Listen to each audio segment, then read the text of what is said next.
Hello friend, good afternoon. Welcome to your channel Crack WB TET.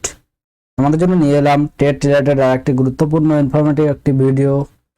তো দেখো EBS এর আজকে কিন্তু আমরা পার্ট 35 এ চলে এসেছি। তো এর আগে কিন্তু 34টি এপিসোড তোমাদের সামনে কমপ্লিট করে দেওয়া হয়েছে।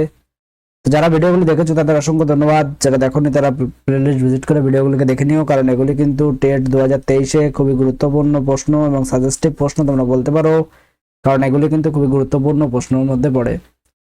দেখো আজকের যে প্রশ্নটি রয়েছে সেটি রয়েছে উপকারী ব্যাকটেরিয়াটি হলো। তো এখানে উপকারী ব্যাকটেরিয়াটি হলো অপশন এতে রয়েছে সিউডোমোনাস, নেক্সট অপশন রয়েছে ক্লস্ট্রিডিয়াম, নেক্সট অপশন রয়েছে সালমোনেলা, নেক্সট অপশন রয়েছে স্ট্রেপ্টোকক্কাস। এখানে উপকারী ব্যাকটেরিয়া এর চারটির মধ্যে কোনটি হবে বলে তোমাদের মনে হচ্ছে তোমরা কমেন্ট করো। তো উপকারী ব্যাকটেরিয়া যেটি সেটি হয়ে যাবে কিন্তু স্ট্রেপ্টোকক্কাস। এবার তোমরা অনেকেই বলতে পারো যে এখানে এটি কিন্তু উপকারী নয়, এটা অপকারী ব্যাকটেরিয়া। তো সেখানে এই সমস্ত কনফিউশন গুলো ক্লিয়ার করে দিচ্ছি। দেখো স্ট্রেপ্টোকক্কাস থার্মোফিলাস রয়েছে এবং স্ট্রেপ্টোকক্কাস পায়োজিনাস রয়েছে। তো এখানে আমি কি বললাম, স্ট্রেপ্টোকক্কাস থার্মোফিলাস।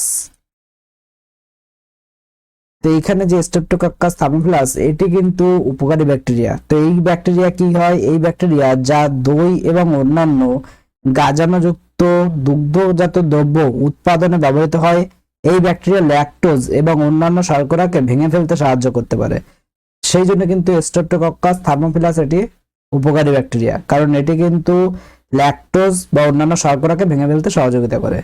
তো এখানে আরেকটি যে টার্মসটি রয়েছে অর্থাৎ স্ট্রেপ্টোকক্কাস পায়োজিনাস এবং স্ট্রেপ্টোকক্কাস পায়োজিনাস যেটি রয়েছে সেটি কিন্তু অপকারী ব্যাকটেরিয়া। তো এই ব্যাকটেরিয়া কিন্তু গলা এবং অন্যান্য সংক্রমণের কারণ হতে পারে। তো আমাদের গলায় যে সমস্ত সংক্রমণ হতে পারে সেটি কিন্তু এই স্ট্রেপ্টোকক্কাস পায়োজিনাস থেকে হয়, এবং এটি কিন্তু গলা এবং অন্যান্য সংক্রমণের কারণ হতে পারে।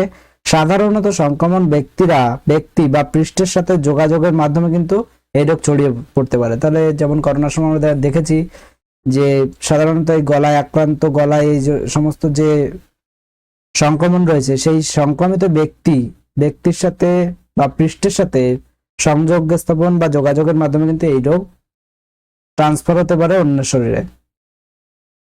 নেক্সট প্রশ্ন দেখে নাও, ইস্ট কোন দ্রবণ ভেঙে অ্যালকোহল তৈরি করে? তো ইস্ট কোন দ্রবণ ভেঙে অ্যালকোহল তৈরি করে? এখানে চারটি অপশন রয়েছে। অপশন এতে রয়েছে শর্করা, নেক্সট অপশন রয়েছে ফ্যাট, নেক্সট অপশন প্রোটিন এবং তারপর রয়েছে সবকটি। তো এখানে কোনটি সঠিক আনসার হবে বলে তোমাদের মনে হচ্ছে তোমরা কমেন্ট করো।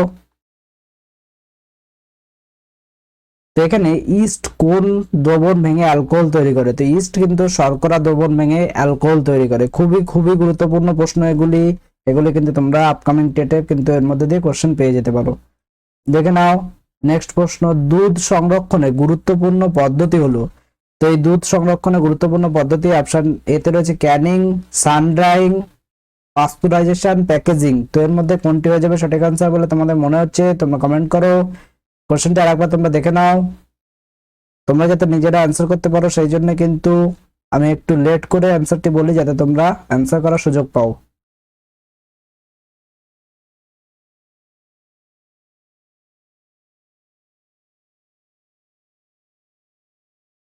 তো এখানে যেটি সঠিক অ্যান্সার হয়ে যাবে সেটি কিন্তু রয়েছে অপশন সি, পাস্তুরাইজেশন। তো পাস্তুরাইজেশন প্রক্রিয়ায় কিন্তু দুধ সংরক্ষণ করা হয়। নেক্সট রয়েছে দেখো প্রথম আবিষ্কৃত অ্যান্টিবায়োটিক হলো। তো আমি কিন্তু আগের এপিসোডগুলিতে আলোচনা করেছি যে অ্যান্টিবায়োটিকের কাজ কি এবং যে অ্যান্টিসেপটিক তার কাজ কি, এছাড়া যে সমস্ত অ্যান্টিহিস্টামিন রয়েছে সেগুলির উদাহরণও কিন্তু পূর্ববর্তী এপিসোডে করানো হয়েছে। যারা দেখেছো তারা অবশ্যই এগুলি জানবে। এরকম কিন্তু নাম দিয়ে তুলে দিতে পারে যে অ্যাজিথ্রোমাইসিন এটি কি অ্যান্টিবায়োটিক, এটি কি অ্যান্টিসেপটিক, অথবা দিয়ে দিল যে এটি কি পেইন কিলার, অথবা দিয়ে দিল এটি অ্যান্টিহিস্টামিন। তো তোমাকে কিন্তু সঠিক অ্যান্সার করে আসতে হবে। তো সেরকম কতগুলো অ্যান্টিবায়োটিক তোমরা জানো, পেনিসিলিয়াম, এছাড়া রয়েছে কিন্তু অ্যাজিথ্রোমাইসিন, অ্যামোক্সিসিলিন, সেপোডক্সিম, সিপ্রোফ্লক্সাসিন, এই জাতীয় কিন্তু অ্যান্টিবায়োটিক রয়েছে। তো এখানে যেটা জিজ্ঞাসা করা হয়েছে সেটি হচ্ছে প্রথম আবিষ্কৃত অ্যান্টিবায়োটিক। তো প্রথম আবিষ্কৃত অ্যান্টিবায়োটিক কোনটি? Option A streptomycin, option B penicillin, option C রয়েছে অ্যাম্পিসিলিন, অপশন ডি কোনোটিই নয়। আমি যে অ্যান্টিবায়োটিক গুলোর কথা বললাম এগুলি বর্তমানে ব্যবহৃত অর্থাৎ নিউ জেনারেশন অ্যান্টিবায়োটিক, এবং এই অ্যাম্পিসিলিন, স্ট্রেপ্টোমাইসিন এগুলি কিন্তু পূর্বে ব্যবহার করা হতো, এখনো এর ব্যবহার রয়েছে কিন্তু পরিমাণে কম। তো এখানে কোনটি সঠিক অ্যান্সার হয়ে যাবে? এখানে যেটি সঠিক অ্যান্সার হয়ে যাবে সেটি হয়ে যাবে কিন্তু অপশন বি পেনিসিলিন। তো পেনিসিলিন কিন্তু প্রথম আবিষ্কৃত অ্যান্টিবায়োটিক, এবং এই অ্যান্টিবায়োটিকটি কে আবিষ্কার করেন? এটি আবিষ্কার করেন কিন্তু আলেকজান্ডার ফ্লেমিং। তো সেই জন্য কিন্তু এটি খুবই গুরুত্বপূর্ণ একটি প্রশ্ন। নেক্সট, তেল পাওয়া যায় না। তো এখানে তেল পাওয়া যায় না আলু থেকে, ফল ও সবজি থেকে, নারকেল থেকে, সবকটি। তো এখানে তেল পাওয়া যায় না কোনটি থেকে সেটা তোমাকে জানতে হবে। তো এখানে যেটি সঠিক আনসার হয়ে যাবে সেটি কিন্তু রয়েছে আলু থেকে, এটি তো সবাই জানো।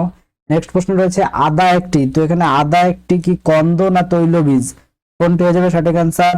তো আদা কিন্তু একটি কন্দ, কন্দের উদাহরণ আদা, এবং এটি কিন্তু মেদগত কাণ্ডের উদাহরণ, সেই কারণে কিন্তু খুবই গুরুত্বপূর্ণ। চাষের জমিতে আগাছা নয়। তো চাষের জমিতে এখানে আগাছা নয় কোনটি তোমাদের বলতে হবে। অপশন এতে রয়েছে চেনোপোডিয়াম, অপশন বি যেটি সেটি রয়েছে অপশন বি অর্থাৎ খ নম্বর অপশন যেটি সেটি রয়েছে কিন্তু অ্যামারান্থাস, অ্যামারান্থাস।